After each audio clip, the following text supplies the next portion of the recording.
মধুময় বৃন্দাবনে। এবারে আমরা আস্বাদন করব সেই ফেরত গোষ্ঠ বা উত্তর গোষ্ঠ। ঘরে ফিরে যাওয়ার পালা। ড্রাই হয়ে গেছে দাদা, এত ড্রাই করলে গাওয়া যায়, কষ্ট হচ্ছে। ঘরে ফিরে যাওয়ার পালা, ঘরে ফিরে যেতে হবে বাবা সকলকে। আজ সেই পালাটি আমরা আস্বাদন করব। চলুন। বললেন যে ঘরে বসত করছি এই দেশ হতে নিত্যের দেশে ফিরতে হবে প্রত্যেককে, প্রত্যেককে ফিরতে হবে বাবা। তাই আজ সেটা ভগবান আমাদের বুঝালেন কেমন ভাবে। ভগবান শ্রীকৃষ্ণচন্দ্র আমার অনাদির আদি গোবিন্দ, সর্বকারণের কারণ যিনি, সেই ভগবান তার পিতা নন্দ মহারাজের 9 লক্ষ ধেনু ছিল। সেই 9 লক্ষ ধেনু নিয়ে প্রতিদিন গোষ্ঠে যেতেন। তাই প্রতিদিনের ন্যায় আজও গেলেন বাবা। ভগবান হয়েও তিনি কি করছে মা, জগৎকে শিক্ষা দিলেন যে সন্তান যদি হও তাহলে পিতা মাতার সকল দায়িত্ব তোমাকেই গ্রহণ করতে হবে, সকল দায়িত্ব তোমাকেই নিতে হবে।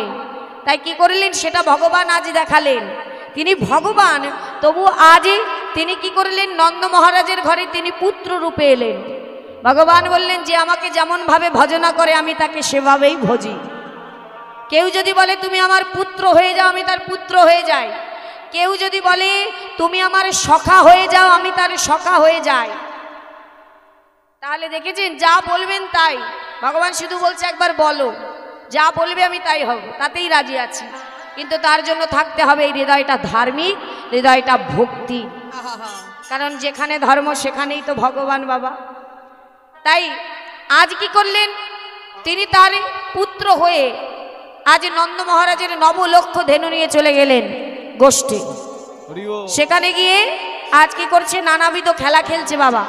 খেলা খেলতে খেলতে হঠাৎ করে গগনে নয়ন দিয়েছে, মানে আকাশে, আকাশে নয়ন দিয়ে দেখছে মাগো আর বেলা নেই, সন্ধ্যাকাল আগত, সন্ধ্যা চলে এসেছে, বেলা চলে যাচ্ছে। এইবার শ্রীরাম সখা কানাইকে ডেকে বলছে ভাইয়া, ও ভাইয়া, বলি বেলা যে আর নেই, চলো চলো এবার আমরা ঘরে ফিরে যাই। বেলা যে চলে গেল, বেলা যে শেষ, এইবার যে আমাদের ফিরতে হবে আপন ঘরে। কি মা, এই কথাটা শুধু আজ শ্রীরাম কানাইকে বলল না, আজ আমাদের জগৎজীবকেও শিক্ষা দিল যে আমাদের জীবনেও এমনই 3টে বেলা আছে। প্রত্যেকের জীবনে বেলা আছে, 3টি বেলা। একটি হলো প্রভাতকাল, একটি হলো মধ্যাহ্নকাল, আর একটি হলো সন্ধ্যাকাল। তাই তো বাবা, এই 3টি কালই আমাদের। তাহলে এই 3টি বেলা আমাদের হৃদয়ের সঙ্গে, আমাদের এই দেহের সঙ্গে তিনি বর্ণনা করছে। কি বললেন, এই যে 3টি কাল আমি বললাম, এই 3টি কাল আমাদের জীবনে কি জানো বাবা, যেটা আমাদের প্রত্যেকের জীবনে এসেছে আবার চলেও গেছে। বললেন প্রত্যেকের জীবনে এসেছিল প্রভাতকাল, যাকে বলি আমাদের শিশুকাল। শিশুকাল হলো আমাদের জীবনের প্রভাতকাল। প্রভাত হলে কত ভালো লাগে না, যদি প্রভাতে ঘুম থেকে উঠে সেদিন কত ভালো লাগে। তাহলে সেই শিশুকালটাও তেমনই আনন্দের। কিন্তু কি হয়, কোনো একদিন নানা খেলায় খেলায় খেলায় খেলায় সেই কাল চলে যায়। কি বাবা, পারবো আমরা চাইলেও সেই শিশুকালকে আবার আমার জীবনে ফিরিয়ে আনতে পারবো বাবা? পারবো না। তাহলে একবেলায় চলে গেল শিশুকাল। শিশুকালে গিয়ে এলো কোন কাল? বললেন কেন, তোমার জীবনের যৌবনকাল। তাহলে যৌবনকাল আমাদের কোন কাল হলো? বললেন মধ্যাহ্নকাল, যাকে বলে দুপুর বেলা, কড়া প্রখর রৌদ্র। তাহলে সেই যৌবনকাল আমরা কি করি মা? ভগবানের নাম করি না। যখন আমরা বুঝি যখন করার সময়, তখন এই যৌবনকালকে হেলায় হেলায় কাটিয়ে দিই। বললেন তাও একদিন এসেছিল প্রত্যেকের জীবনে, তাও বাবা চলে গেছে। এখন কি কাল আগত আমাদের প্রত্যেকের জীবনে? বললেন ওই যে শেষ বেলা, সন্ধ্যাকাল, অর্থাৎ বৃদ্ধ কিংবা বৃদ্ধাকাল। আর যে কাল একবার অন্তরে, যে একবার যদি এই দেহে এসে যায়, তারপরে ধীরে ধীরে রাত্রি ঘনিয়ে আসবে, অর্থাৎ মৃত্যুর পথে এগিয়ে যেতে হবে। আর বেলা থাকবে না। বললেন এমনভাবেই জীবনবেলা বয়ে যাচ্ছে, এমনভাবেই জীবনবেলা বইতে বইতে জীবনের সব চলে যাচ্ছে, কিন্তু সঠিক পথে আমাদের সঠিক ঘরে যাওয়া হচ্ছে না। তাই আজ তিনি বুঝিয়ে দিলেন যে বেলা যে যায় আর বেলা নেই, এবারে যে ফিরে যেতে হবে, আর কতকাল ওই মায়ার বালিশ মাথায় দিয়ে ঘুমিয়ে থাকবে, এবারে জেগে ওঠো, বেলা যে যায়, বেলা যে যায়। তাই কি করলেন, তাই আজ শ্রীদাম সুদাম কানাইকে ডেকে বলছে ভাইয়া এইবার পাল জড়ো করো, আমরা ঘরে যাব। তাই কেমন ভাবে পাল জড়ো করছে মা, বলছে পাল জড়ো করো, পাল মানে গরুর পাল, বলছে কি পাল জড়ো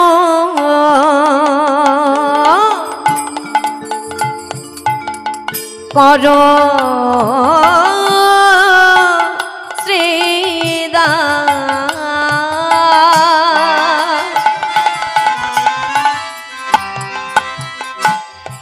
শান দাও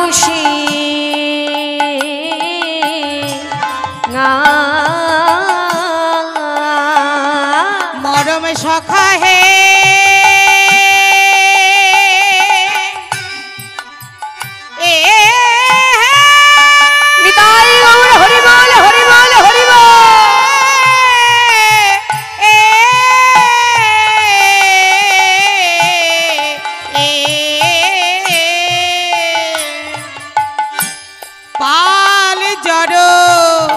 করো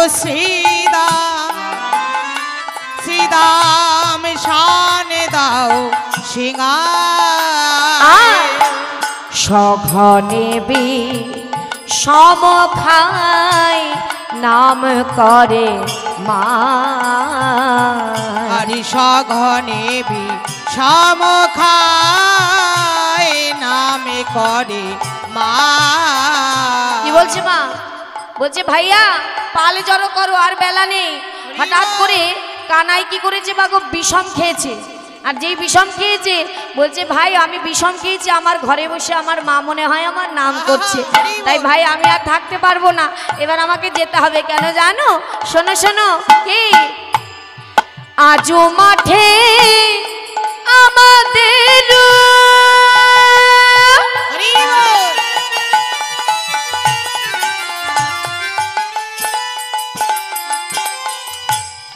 বিলম্ব দেখিয়া হেন বুঝি কাঁদে মাতা পথ পানে চাইয়া, হেন বুঝি